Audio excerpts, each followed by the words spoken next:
This is going to go well. This is going to go real well. Listen, we're living life. We're two grown-ups, supposedly. Supposedly.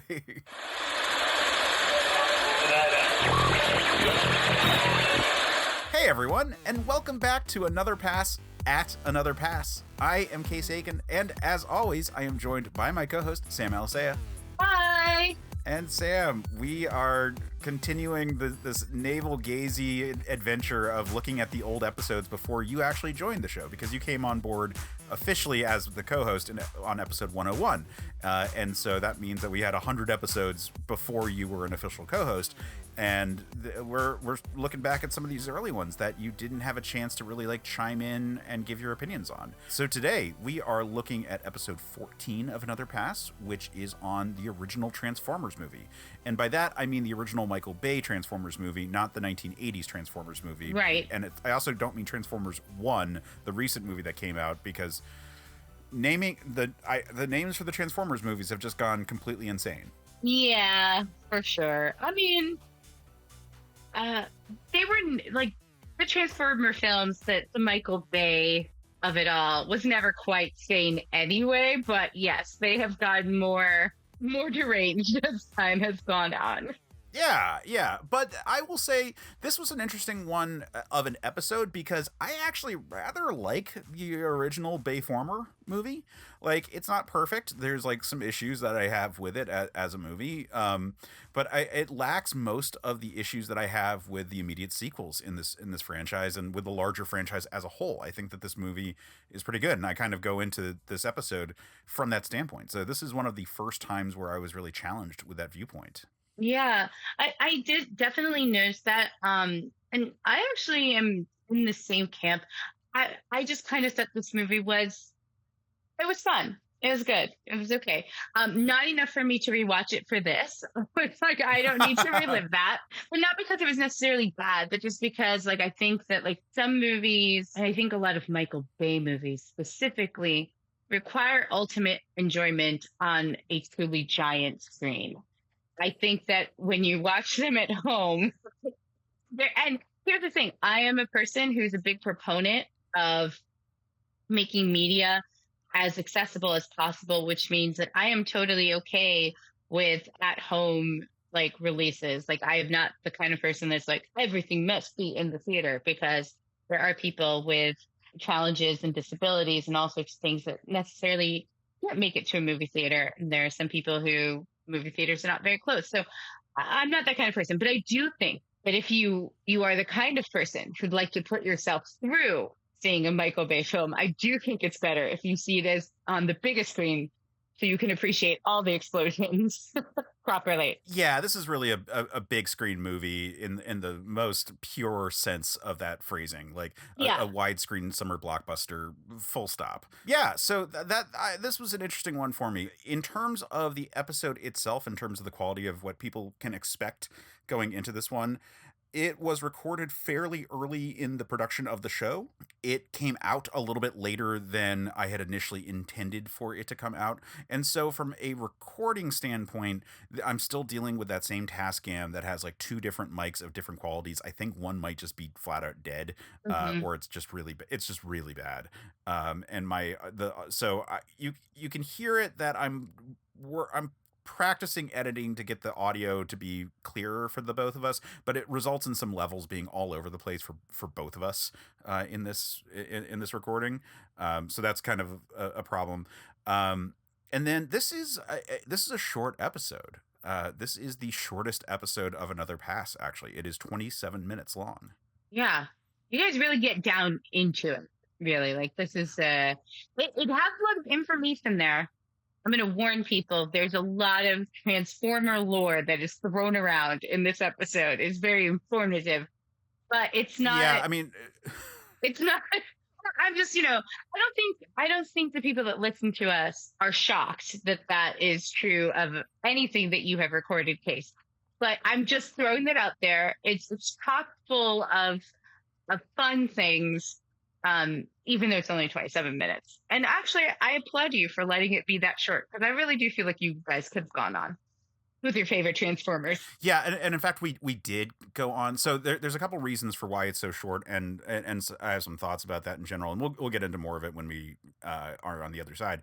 But I will say, so we did record a lot more than this, but a lot of it was very tangential. Tom, the guest on today's episode, is a friend of mine from high school, and so we have a lot of stories and a lot of like kind of goofy kind of stuff that we can reference. And at the time I wasn't really sure what the length of the show was, Mhm. what the style of the show was. It was still very early in terms of the formatting. And even though this one came out a little bit later into the production of the show, it was recorded early on. Right. So we had these like chunks of audio, and some of them were like really far afield, so much so that I just decided like I'm just going to remove this. So I probably cut out about half of our recorded like audio just because it felt tangential at the time, and Mhm. in retrospect now I wouldn't have done that. Like I know that this episode was a lot shorter than I would like. The threshold for the amount of bullshit that I would allow on another past episode is very different now than it used to be. At the time I just thought like, no, I want to keep it tight. I want to like make this like accessible as a show, Mm. when I didn't really understand necessarily that if people, I mean, let's be honest, if someone's listening to this episode right now, you understand that part of the appeal of the show is the dynamic of you, me, and our guests. And so having some of those tangents is appropriate, and that's a problem. Now, another reason for it being sort of structured the way it was that I was still using that task cam that kind of cut off after about 15 minutes. And Right. so there's a lot of very abrupt cuts. And that's because we stopped recording the task cam, talked for a minute, and then like started up again and tried to remember where we were at. And so there's a lot of like that going on in the episode, and so it feels very quick and like very like clippy. And it's weird. I even have a disclaimer at the start of the episode about the timing of it all, which feels quaint in retrospect, because there have been so many Transformers movies since this. Yeah. And this was just like a weird one that I recorded intending to release in time for Transformers 5. And then it ended up coming out, a good deal after Transformers 5. But I believe we are on like Transformers 9 right now, or maybe 8 or 9 right now. Assuming you count Bumblebee and Transformers 1 in that like, however you would call it all. I don't know. Right. Anyway. That's how I feel. I don't know. Let's let the episode play, and then we can talk about our thoughts on it and the movie and all of that. But yeah, why don't we just get into it? Hey guys, Case Aiken here. I just want to throw out a little disclaimer before we begin the episode. I sat down with Tom last year, quite a ways before the most recent Transformers movie came out, and so we speculate a little bit about what it's going to be like. I had intended to put this out right before that movie came out, but honestly, I kind of just let my eyes glaze over at all the marketing and totally dropped the ball and realized that the movie had already come out before I'd even started editing the actual audio. And then it just kept getting bumped back by episodes related to other movies that I was paying more attention to. So sorry about that. Sorry this is coming out a little bit later than I would have liked, but I hope you enjoy. It's a good conversation about what I would say is the best of the Transformer movies that have had human people in it. Thanks and enjoy. Welcome to Certain Point of View's Another Pass podcast. Be sure to subscribe, rate, and review on iTunes. Just go to certainpov.com. Thank you for tuning in to Another Pass podcast from Certain Point of View. I'm Case Aiken, and today I'm joined by Tom G. How you doing? Now, Tom here is a nerd of a feather, and, we've long had conversations about various 80s properties, and when we were sort of spitballing ideas for an episode, he brought up Transformers. So, Tom, take it away. And my whole thing with the Transformers movie was just a simple little plot point. How to make the movie better. Right. Okay. Now, wait, what do you feel about the movie in general? Honestly, I enjoyed it because it was so stupid that I could just turn my brain off for a little bit and not focus on it. But I also had reservations because I was like, yeah, not quite. I liked the first one. I think the series as a whole kind of became a bit of a dumpster fire, but that first one I thought was a pretty good movie. It's not perfect, which is why it's great for us to talk about, because we have ways to make it better. But I thought it was an enjoyable movie. I do understand why a lot of people didn't like it, although I think some of that might be emphasizing nostalgia, which wouldn't necessarily have had the like broad appeal. So it's a hard balance with a movie like that.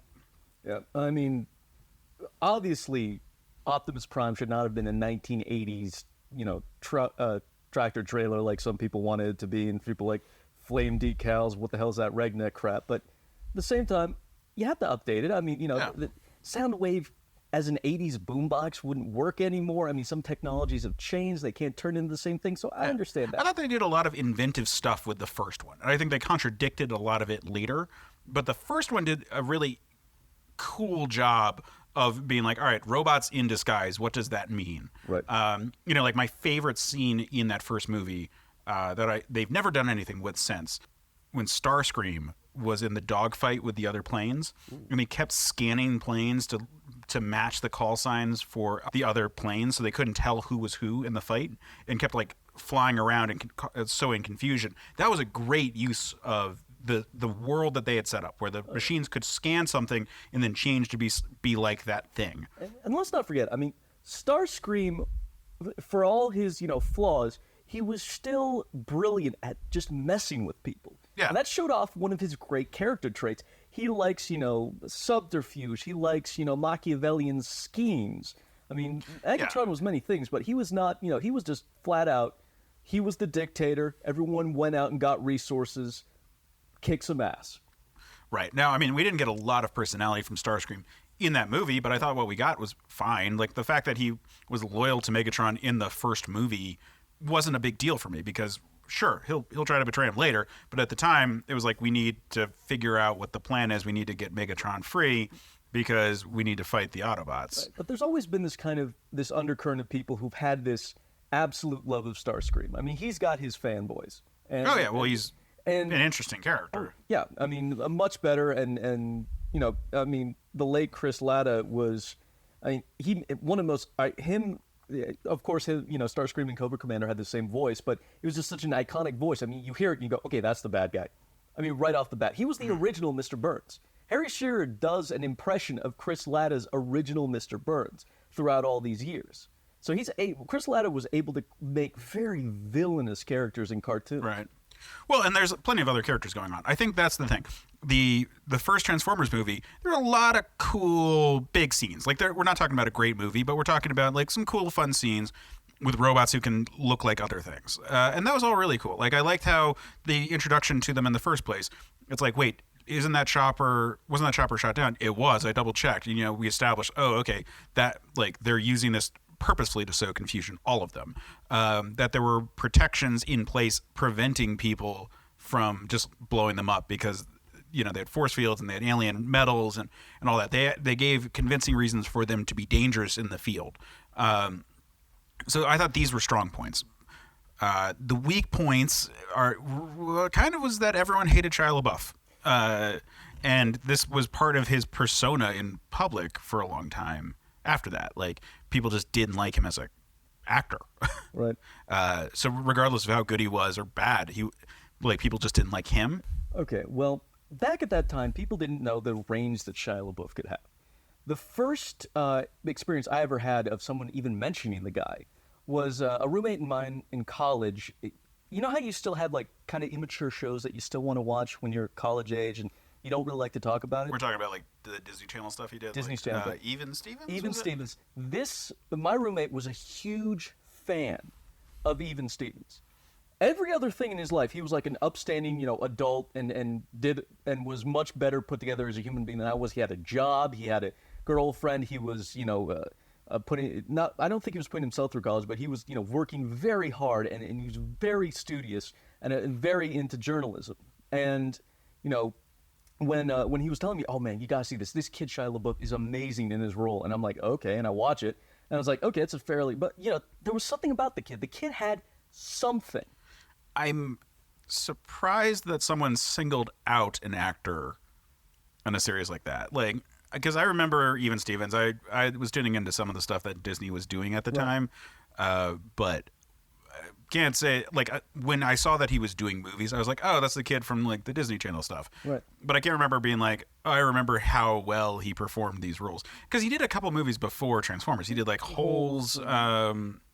And people actually gave him some credit for his work in that. Yeah. And they said, this is a child actor to look at. I mean, there's always some way that an actor can resonate with somebody. Or like, first time I ever saw Anderson Cooper was when I was an Insomniac in high school. He was the late night news on ABC, World News Now, and he's just being an anchor at a desk, and I'm like, okay, that guy's going places. I can see that guy, and now everyone knows who the hell Anderson Cooper is.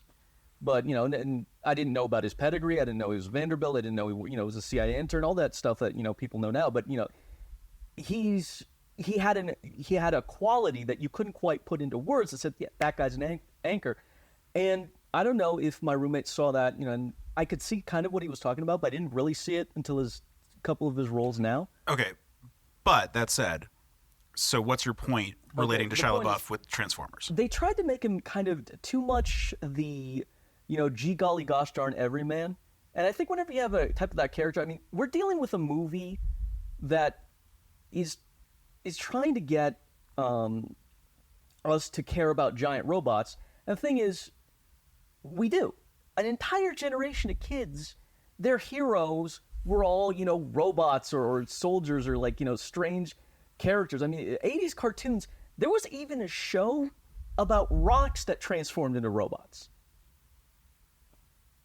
I'm blank. Oh my God. Yes. No, I mean, like, certainly the love of giant robots is real, and I think that's definitely a problem with the later movies, where they continue to try to like focus on the humans, presumably for cost of CGI. Giant, robots, and it's just like I mean, oh God, Iron Giant proves that you can get people to give a crap about a giant robot. Right, but that's a fully animated movie, which meant that everything cost as much to animate as anything else. Versus in the Transformers movie, any actor costs substantially less money than the number of scenes with the same character if he was fully CGI. Yeah. So I think so I agree. Generally, too much people. Yeah, not enough robots. I like the way that they're like, okay, we're going to do a slow introduction. I thought the weird, like, they're all coming rocket scene, like when the rest of the Autobots show up, was a little annoying. I would have rather they all showed up and then, like, Bumblebee was, like, specifically the sleeper agent or, like, the scout going out there.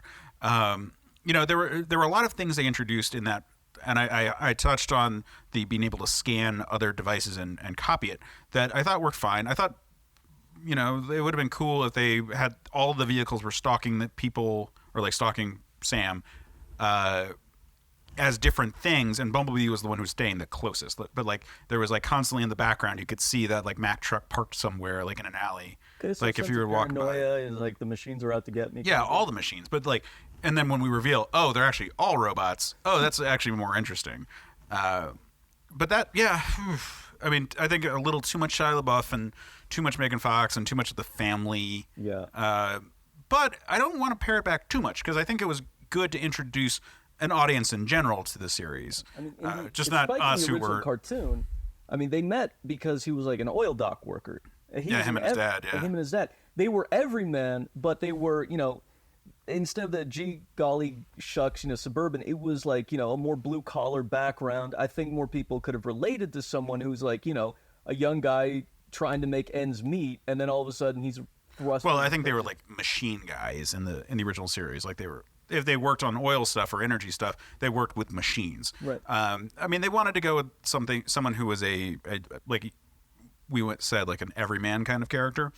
And it was kind of fine. It would have been interesting if his dad still was like more of a tech guy. Oh yeah. But they went with like the doofus kind of play, which is very much a Michael Bay trope, like having those like really idiot like authority figures. That's one of the best parts of Bad Boys 2, where everyone who's a boss is frustrated and about to like fall apart with anxiety and stress and all that. Like that's how Michael Bay likes to do his humor. And in this movie, it's not too bad. I think I don't have a problem with that. It gets worse later, but like in this movie, I think most of it's still held back a little bit because they didn't know how much this movie was going to make. So they played it fairly safe and didn't go full dumb. They didn't like go full Bay. It was Bay with like a little bit of restraint. if anything can teach, I mean, there was a cartoon that ran for a short while called Megas XLR. And the big chorus of that song was, I love giant robots. You love giant robots. Chicks love, actually, I think the word they used was dig. I dig giant robots, you dig giant robots. Chicks dig giant robots. We dig giant robots. That's a thing everyone loves. I mean, right now, I don't know if it's still up in the air, but a Japanese firm and an American firm are basically trying to set up the world's first robot battle. Right, and certainly pop culture love giant robots. Like, it's yeah, sure, more giant robots. The Russians, the U.S. If the universal language is mathematics, the universal application of it is we want to see robots beat the crap out of each other. Yes, I think we all agree. And this movie has that. Like, there's a big fight at the end of the movie where it's robots fighting each other. Yeah, I know. It's right up until Megatron shows up, and then it's a pretty brutal fight. And then he kills Jazz somehow, even though, like, it's not really that big a deal. He's a robot, and his legs are ripped off. Yeah. Put them back together. Mm-hmm. And they have that, what was it, the spark in the first one? Or the Allspark that, like, was making things giant robots.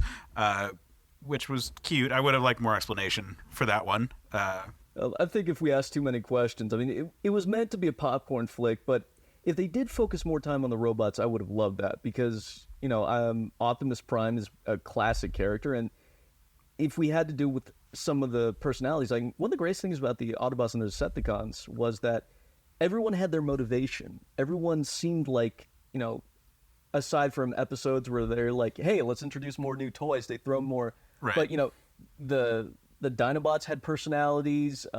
Even the little cassette tapes. Oh, they had the best personality. Yeah. I mean, you know, but we never Rumble and Frenzy were never really had them in this movie. Soundwave is reintroduced in the next movie. Right. Although, like, I kind of thought that, like, their version of him was that, like... Did any of the Transformers movies have Shockwave? I don't... Wait, Shockwave... Oh, yeah. He was in the third one. And he was voiced by Frank Welker. Huh. It's with same personality, same kind of, like... He's just like a stone-cold evil person? Yeah. Nice. And it was a weird one because then... So Leonard Nimoy came back for that one. Mm-hmm. Frank Welker was voicing Shockwave. They didn't do that much with him. Like, he was there, but never spent too much time on screen. And then Hugo Weaving was doing Megatron, which was like a weird, like, voice actor thing that they were doing.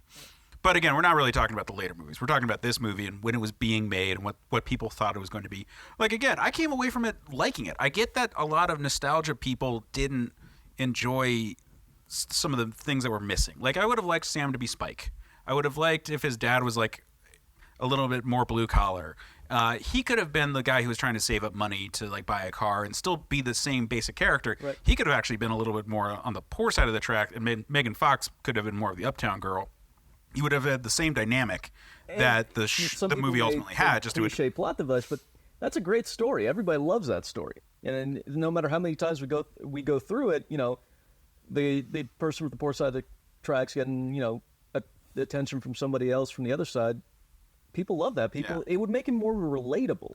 Yeah, but I mean the cop car chasing, what is that? Prowl, I think it was. Mm-hmm. Either way, like, the cop car, like, chasing him and all the scenes with that, I thought worked pretty well. I just would have liked more of the robots earlier in the movie, introduce them a little bit faster, and then get to sort of the tension of, like, we've got Megatron, they can't find out where Megatron is, and, like, set that conflict up sooner. But that said, this is fairly well done as far as Michael Bay movies go. Like, it's structurally a sound movie instead of just, like, glorifying everything that's going on. It doesn't make sense, but at least when we are introduced to scenes, it serves the plot as we go, which not all Michael Bay movies do that. So yeah, like, I would have loved, like I said, robots hidden everywhere. Easter eggs early in the movie to set up that they're around. That way we don't have to explain why Bumblebee came first and the other ones came later. They could have said, like, okay, and now we're stuck on Earth because we were trying to find Megatron, but our means of getting here was a limited thing. We don't get a lot of explanations for it. And I would have enjoyed quick stuff, you know? Yeah. Just short explanations. We don't need full detailed reasonings for everything, but it would have been nice being like, we're stuck on Earth because we were trying to find this one villain who came here before, and we basically, the trip is a one-way trip. and that's why we're here now. And that's why the Decepticons that are in hiding, they are also dangerous, and we can all hide really well from all of you guys. And so set it up earlier on. You know what we haven't talked about really? Like we mentioned the military thing at the beginning. Right. But those guys, what the hell do they do? Like, they're just a vehicle to get Carl Urban in the movie. yeah, so I actually kind of take it back. So it's not as tight as I was implying, because I totally forgot that they did anything. I was like, oh yeah, there is a scene where a giant scorpion pops out of the desert. It was a cool scene. Most of those scenes are actually pretty good. Like, it's like, what the heck are these guys here for? And yeah, I guess it was just setting up some basic world building implications, and then the military stroking. The whole thing of the stuff breaking out, like in the original thing, I mean, Spike and Sparkplug were on an oil derrick. Military protecting contractors working in Iraq would work great as a way to get all those characters together in the same place, and then we wouldn't have to deal with the whole thing of here they're in suburbia, they're in the desert, they're all over the place. I understand sometimes a director wants to have a global plot. It's just like it takes place all over the world. Things are happening, and so we gotta have a character here in China, someone in Africa, someone in the middle of London. Hey, some people in New York. It's like sometimes if you just get your characters in one place and have a damn good reason for it. Actually, wait. First Transformers movie, chronologically, I may be missing something. We were already doing the whole Iraq thing by the time the first Transformers movie came out, right? I mean, all of them came out after 9/11, if that's what you're asking. Well, no, I would understand if, like, Afghanistan is different, but, like, securing oil stuff, that's more of an Iraq thing, right? Well, either way, I mean, the first one came out, I think it was 2007. Okay. Yeah, then I'm definitely off. We're far. We're far well into the Iraq War at that point. In fact, we're actually kind of getting into the waning period at that point. Yeah. But military presence was well established, and none of that's weird. Yeah, this world has been going in such a weird direction where we can just have military presence where there's no active war, but it's like, oh yeah, we just expect soldiers to be there now. Yeah. Like, that's just where it is, and then it comes back to being dangerous, but and maybe more timely. I wonder. I mean, it doesn't look like the new one that's coming out has anything to do with the Middle East, but it would be interesting where now there's an active war zone, whereas when that movie came out, it wasn't so much. Like, the geopolitical landscape has changed a lot. Aren't they doing something with time travel, and they have like Transformers in like medieval Europe? It looks weird, and it has Anthony Hopkins, and it looks like a Thor movie but with robots, which doesn't sound that bad ultimately, but it looks very weird. I don't know. I mean, this is what, the fifth one? So they did the trilogy with Shia LaBeouf. Right. Then they did the Mark Wahlberg one, and now they're bringing it all together with this one. Okay. LaBeouf, I don't think is in it, but like all the other actors. Whatever works. I don't know. It's Transformers. It is ultimately a series about robots who fight each other. Yeah, exactly. So that's fine. I just want to see. You just want to hear that metal on metal clang. And you know what I would love if they could get for the Transformers movies? Whoever did the fight choreography in that church scene in The Kingsman, whoever shot that scene and however they set that up, they have to teach it to some of the CGI guys and say, okay, look, this is how a hit makes you feel the impact of it. This is when you throw a punch. I mean, it was lit perfectly. You could follow what was going on. Sometimes those action scenes got really confusing. Actually, I will say, though, a good thing they did in those action scenes, in the fight between Megatron and Optimus Prime in the first Transformers movie, every time, like, Megatron not only is more powerful, but Megatron is also not holding back. Whereas if you look really closely, Optimus Prime is clearly going out of his way to spare human lives as they like tumble around fighting. That was a really nice detail. It's a weird detail that you don't really notice the first time because it is very frantic and chaotic. Right. But they put that in there, and I thought that was a great character piece for Optimus Prime, and an example that, like, movies since then have not tried to follow. Like, Man of Steel didn't do that, and would have been saved so much frustration by fans if Superman was actively trying to prevent injuries when he fights Zod. Like, this was actually a good thing that Transformers has done better than a lot of the other superhero movies that have come out, which is impressive and really weird to say. And that's why it's hard to fully hate that first movie. No one actually showed a very interesting dynamic about the way Transformers would fight. Have you seen clips from the video game Transformers Devastation? No, I don't think so. Okay, it's a cel-shaded G1 Transformers video game. We're using an original voice cast, and yeah, G1, by the way, for people who are not familiar with all the Transformers lore, is like the 80s cartoon style Transformers. Right. So, it's you got the bright blues, the reds, the giant green Devastators on the cover. Anyway, the game was I forget who released it, but the development studio was Platinum Games. The same people responsible for Bayonetta, for Devil May Cry, well, when they were Capcom, Devil May Cry.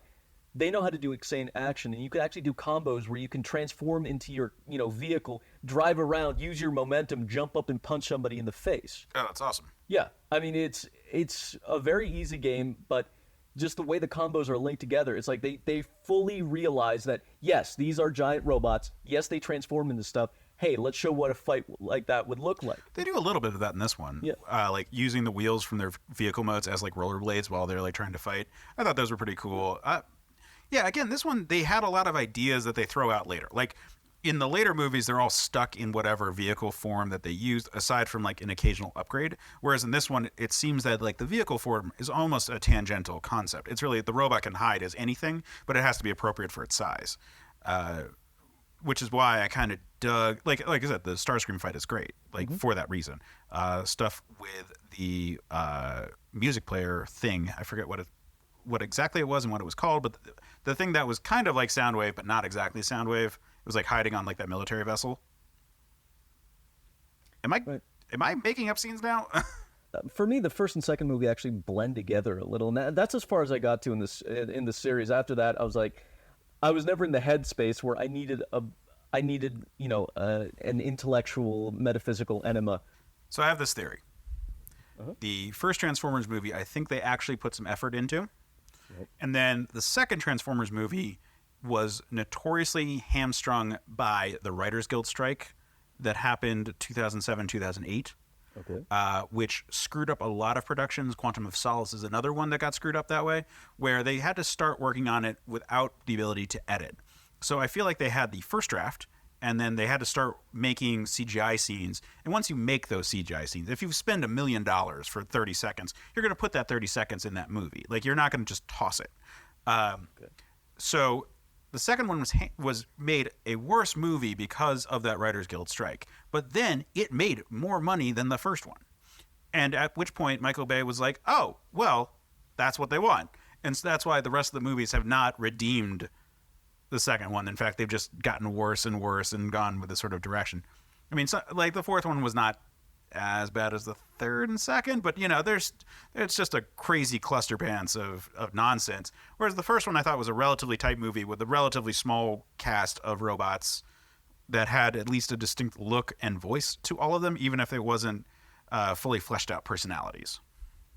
All right, but that's it. I mean, I feel like it's a very easy set of guidelines for making this movie better. It's not a full pitch. It's not super detailed. It's just like, let's chop down some of the early stuff, hide some Transformers in the background earlier, and then really like hit home the later stuff of the movie. Like it gets good once the Transformers are all there. Oh yeah. And it's not bad beforehand, but I just feel like it drags a little bit. It would have been nice to like really focus on the robots in disguise rather than the guy who's running around with them. How sweet would have been a dogfight between like the jets from the Decepticons and the aerial bots? Again, a later movie. I know. No, I think we got some really good scenes for that. And I just would have liked to sort of trim some of the fat. Yeah. Ultimately, and then put a few Easter eggs in the beginning. That's my pitch for a better Transformers 1. More Easter eggs, a little less fat. Tom, thank you for joining me. Can't wait to have you back on to talk about some others, especially 80s properties. No problem.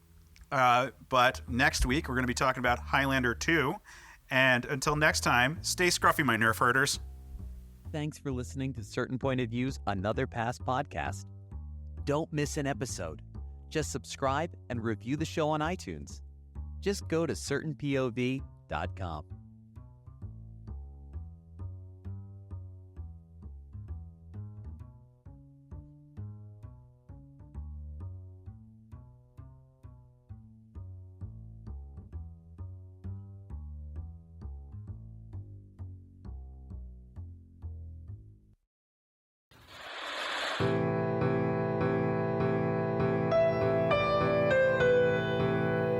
you tired of watching your beloved characters being tortured by careless authors?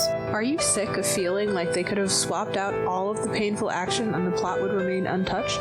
Subscribe to Books That Burn, the fortnightly book review podcast focusing on fictional depictions of trauma. We assume that the characters' reactions are reasonable and focus on how badly or well they were served by their authors. Join us for our minor character spotlights, main character discussions, and favorite non-traumatic things in the dark books we love. Find us on Spotify, iTunes, Google Play, or wherever you get your podcasts. And we're back. So, shortest episode ever, right? Yeah, which is it's not a bad episode. It's just short. It's good and sweet. That's all. Yeah. Like I said, I regret being as tight on the edit as I was with this one. There's a whole story that he told that I completely cut, and he's so mad that I removed it from the audio. Oh. Yeah, I know. If I can find it, I'll try to put it in the after credits. But I think it's gone. Anyway, long story short, though, is that the audio is probably gone, and that kind of sucks. And I feel bad because I can't even remember the story now. But he insists that it was good. When I told him that this episode was coming up, he was excited, and he was like, "Can you reinsert that?" And I was like, "Yeah, if I can find it, but I don't know." And like I said, I do feel bad. I felt bad that I didn't give this episode the space to breathe, and I think part of that was because I was coming at it still so early in the show's history and a little concerned after the way that the Star Trek '09 episode happened, where it was a movie that I thought was not that bad, that had like obvious problems, but was not that bad. And I wanted to make sure that we didn't go into a very negative space. Or what I felt was a very, very negative space. Right. And not that Tom ultimately was that negative. I think that he was very constructive with the conversation, but I was just very afraid of it going that way. And I didn't want it to, I didn't want the show to be, like Cinema Sins. Right. See that. Yeah. And on that note, we should probably address the fact that there isn't like a solid pitch in this movie because it's already like, no, this is serviceable and like fairly good in a lot of ways, so it's really just needs to be like tightened up and like here and here kind of style, which we sometimes still do with movies that we just end up actually kind of liking. But this was an early example of that one, and it also kind of a reason for it to feel sort of tight because we didn't have like a formal session where we just were like, and here is beat by beat how this movie would be better. I mean, but I think I generally agree with I would say the top few that were said, right? Like bring robots in earlier. I think like that is such a real thing because I remember I went to the theater to see this film, and one of the things is like I was like, wait, like I wanted to see the giant robots, and it took so long to kind of get there for me.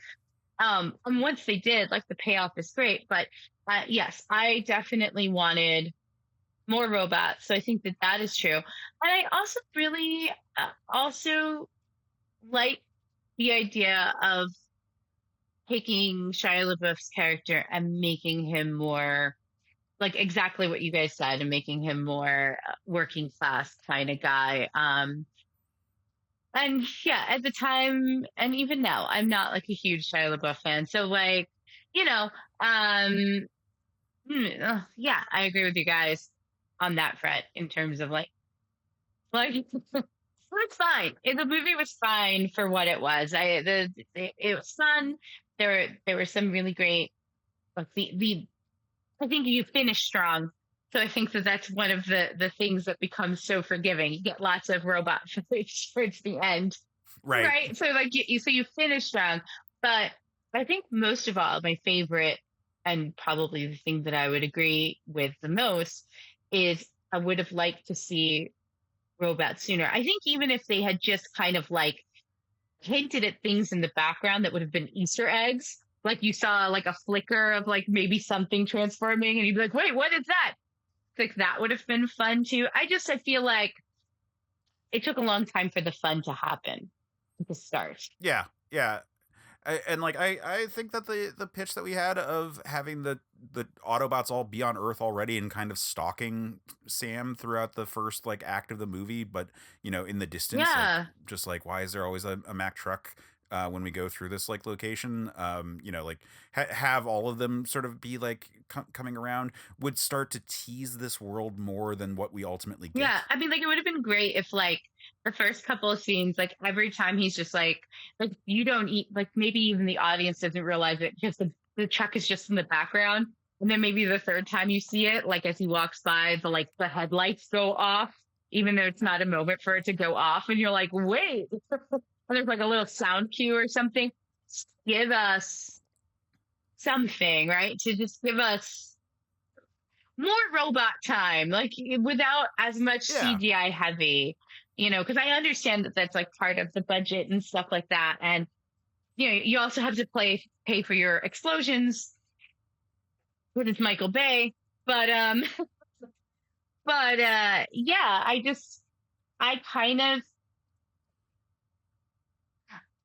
think that it's always good to have like a human conduit, like, a POV kind of person who takes you into something and explains the world to you and is, especially when you're restarting something. So that stuff doesn't bother me. I just wanted more time with the robots. And I remember that very distinctly. It's like in my head, I'm like, okay, when are we getting to the robots? Where are the Transformers? Yeah, and I think that slow burn at the beginning of the movie just sort of like made its reputation that way. And, like I said, if you had just teased them a little bit more, then I think people would have been more forgiving of it all.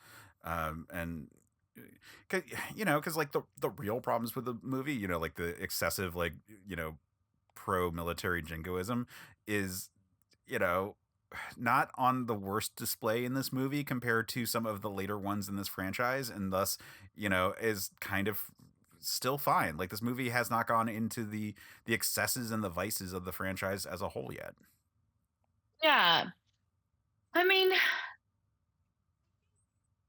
was a good start to a franchise though, and because you've got all the elements that you need, right? You've got a protagonist introducing you to the world.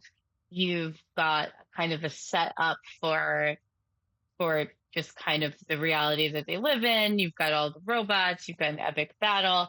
So I don't know, like I clearly this franchise has been successful without me because I haven't watched any of the movies afterwards.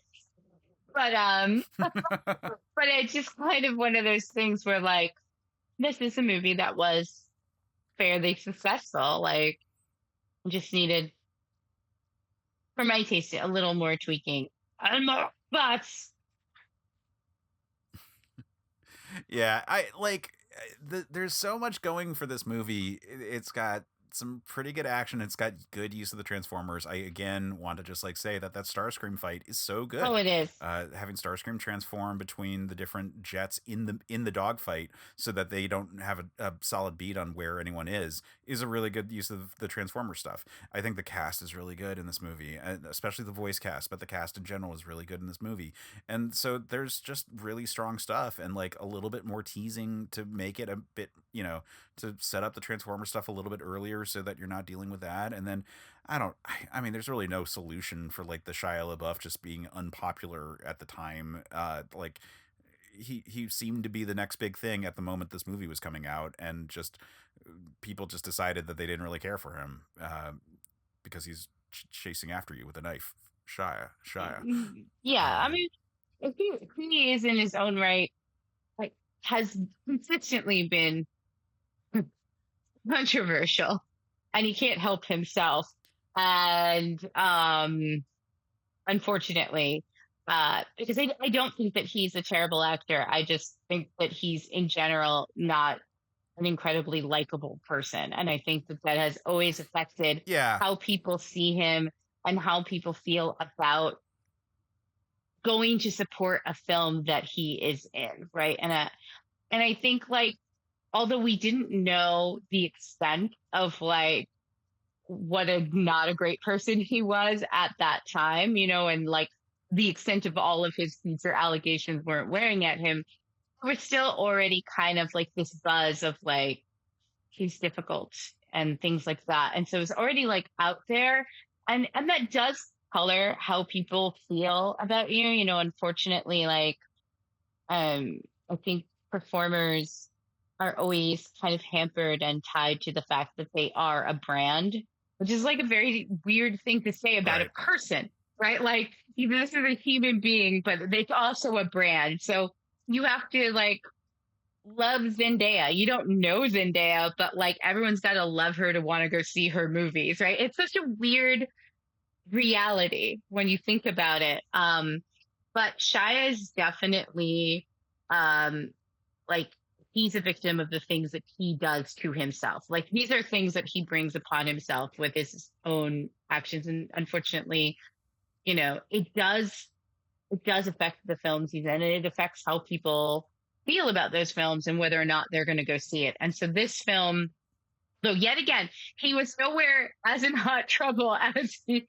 has been since then, right? But he was, you know, definitely already kind of in this space where he was looked down upon. I don't think like I think at this point like he's more like just transitioning from Disney too, right?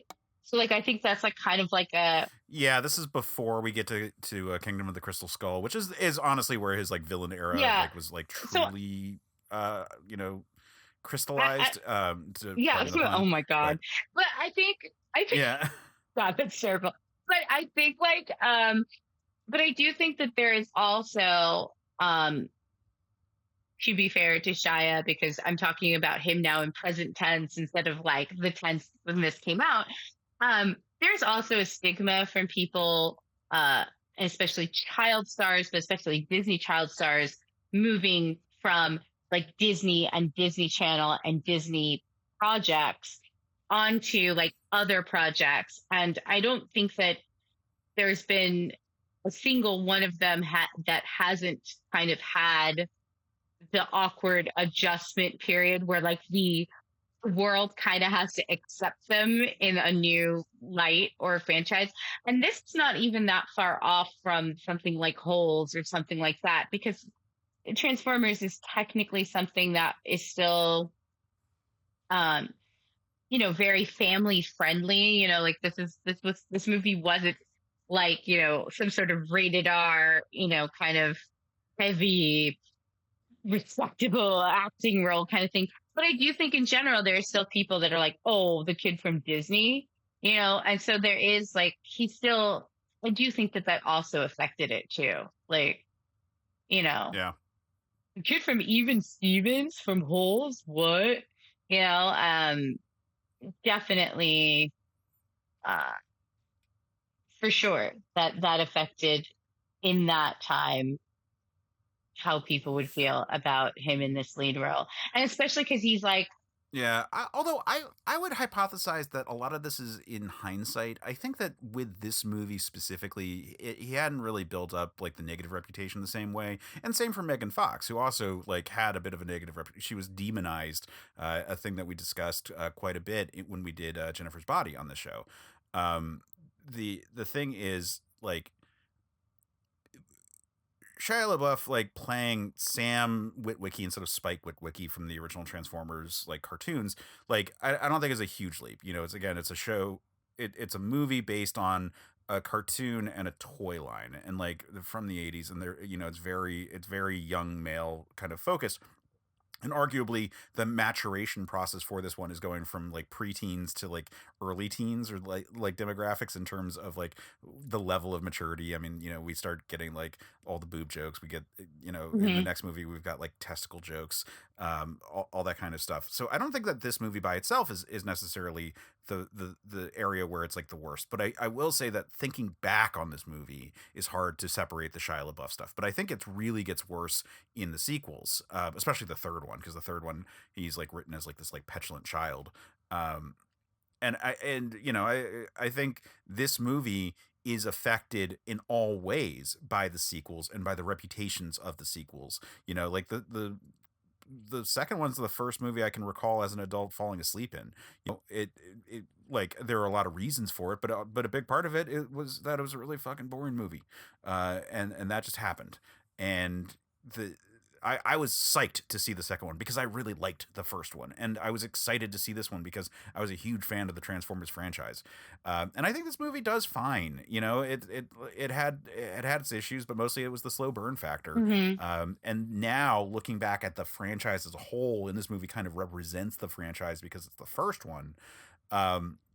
It does have this baggage from everything, you know, from just how bad the sequels were, from like what happened with Megan Fox, from all the Shia LaBeouf stuff, from the fact that we get to the fourth movie and Mark Wahlberg is dealing with like statutory rape laws in Texas, and they have to be like very specific about what counts and doesn't count because it's just a weird movie. But yeah, like. This one, none of those problems are there yet, and you know you might even think you see them because you're looking at it in reverse. But I don't think they were really there at the time, and I think this movie is a pretty solid entry, and it's just that it didn't have a franchise that I think really like worked after this one. Yeah, I think I think what you said in the episode about them like just not being quite sure like how this movie would do, and you know. Where they would go from here, I think that's pretty apparent, especially because I feel like, for lack of a better term, the boss battle, the final battle is such a battle that I don't feel like it was like necessarily like they closed the door completely on the idea of a sequel. But I feel like this first movie has a satisfying enough end that should they have not have done well, and should they not get any more chances to make any more movies, like you could watch this and be like, man, I liked this. I wish they had made more. And like, I think that like genuinely, you know, everything that's to come, you know, even like, because we mentioned Megan Fox and her being maligned. I mean, like, there are things out there to suggest that Michael Bay was a big part in making sure that Megan's character was further maligned and really like it was a turning point for her. And in the future, you know, movies, their working relationship really deteriorated to a point where there was a lot of friction, which I know has kind of come together, fixed now, and they're both adults about it. But I know that like she did have complaints about like how she was treated on set and about her character, and then he did fire her, you know, in future things. So there's just like a lot that happened between the two of them, and it's so interesting because this movie itself, totally a fine standalone film that like I feel like they made, and they were like, hey, like this is gonna be like a fun blockbuster, get your popcorn, bring your kiddies, there's gonna be jokes in it for kids, there's gonna be jokes in it for adults, don't worry, Bumblebee will keep it clean because he doesn't say nothing, and we're gonna watch giant robots, right? It's gonna be awesome. And if that's all we get, that's all we get, kind of thing. And you know, and that's part of why it was successful, because it was a summer blockbuster and people wanted to have the fun of seeing robots beat each other up. Yep. Yeah. Yeah. So like this movie again was perfectly fine, and you know had a couple of small areas to tweak, but was overall pretty strong, and it just had kind of a rough franchise to follow it is the worst part about it all. But I'm happy to revisit it. I do, again, this is a weird one for me looking at it as an editor, because I can see all the areas where I was getting better, but also still didn't know what I was doing as an audio editor. And then at the same time, as a host, I can really hear that I'm struggling to kind of find my routine and my rhythm. And I would get there later, and you can hear it in the episodes just prior to this, and then the episodes that will come right after this, I will have it much better, because it's just that level of progression between it. And this happened to be an episode I recorded earlier and released later. Cool. Well, yeah, there's no reason to make this the shortest episode of of Another Pass could be still the shortest episode of App, I guess. Let's keep it real. Let's keep it real to the episode. Let's max the energy. Let's keep it tight and Yeah. to the point. So, Sam, where can people find you and follow you? Well, they can find me here whenever we do an app or a regular Another Pass episode. Or they can find me occasionally on Discord at our Discord that I sometimes remember exists. But if they have any complaints that I said, like if you were a huge Michael Bay fan and you thought that I was too harsh about his explosions, you can find Case at. Well, you can find me on our Discord. Well, just find me. My name is Case Aiken. You'll find me there. You can find me on most of the platforms that say that have. You can find me on most platforms at Case Aiken. You can find me on Instagram, which is my big exception, at Quetzalcoatl5, which is my AIM screen name from high school that I'm holding on to for dear life. So you can find us all here. Find the show. Housekeeping. We normally do housekeeping when we do these bonus episodes. So this is the 14th episode of Another Pass, which means that our previous app episode was Zoolander 2, and our next one is going to be on Avengers Age of Ultron. Oh boy. That one is a Ben and Addie episode, so the audio quality is pretty good. It's a pretty fun one. I came pretty positive with Age of Ultron. I had some really good points that I think we continued with. I think it is a mid Avengers movie, but there's stuff to like in it. Yeah. I actually also agree, and I actually cannot wait to listen to the episode and talk about my views. I actually might rewatch that one so I can really give my views on it. Yeah. Now, as far as full episodes of the show, let's see. We've got the most recent episode that dropped when this is coming out will be on The Grudge. And the next one to come out right after that will be on Solo. And we're joined by Randy Elaine from the Media Lit podcast for that one. And that's a really fun one. He came with a lot of like really good insight into the movie. So it's going to be it's a fun episode. I'm looking forward to that one dropping. Me too. And let's see. And then so we'll be back for Solo as the next episode of Another Pass. We will be back for discussing Avengers Age of Ultron for the next bonus episode. And otherwise, just, I was about to say stay scruffy, my nerf herders, but that's not right. If you enjoy the show, pass it on. All right, Josue, let's go through our new comic day stack. We have a lot to review. I know. Maybe we've gone too far. Well, let's see. Marvel, of course. DC. I got Image, Dark Horse, Black Mask, Boom, IDW. Aftershock, Vault, of course, Mad Cave, Oni, Valiant, Scout. Magma, Behemoth. Wow, that's a lot.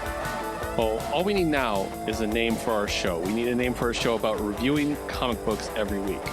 Something clever, but not too clever. Like a pun? It's kind of cheesy.